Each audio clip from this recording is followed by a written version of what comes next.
বাবা, এরকমও বিয়ে বাড়ি হয়? আমাকে যেদিন বিয়ে কিনতে গেলাম, দেখো কি অবস্থা, এরকম প্যান্ডেল, এত সুন্দর প্যান্ডেল, ভিতরে লোক আর লোক, লোকের জন্য তো কিছু দেখতেই পাচ্ছি না। স্টলগুলো প্রথমে আছে কফি স্টল, তারপর হচ্ছে দই ফুচকা, তারপর জল ফুচকা, আর তারপরে আছে মোমো। সব হচ্ছে মোমোর লাইনে।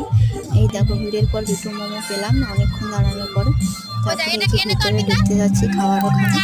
খাওয়ার ওখানটা দেখো কত সুন্দর। এই দেখো ভিতরে ঢুকে যাচ্ছি আস্তে আস্তে। সবাই আগে থেকেই বুকিং করা ছিল। এই যে সবাই বসে আছে, এখনো কিছুই পরিষ্কার করা হয়নি টেবিলটা। তো সবাই ঢুকে যাচ্ছে বলে আমরাও ঢুকে গেলাম। ঢুকে ওই সাইডে একটু জায়গা, এই যে এই সাইডে জায়গা আছে, ওখানে বসে পড়লাম। এই দেখো আমার বর বসছে, আমার মেয়ে ঢুকে গিয়েছে।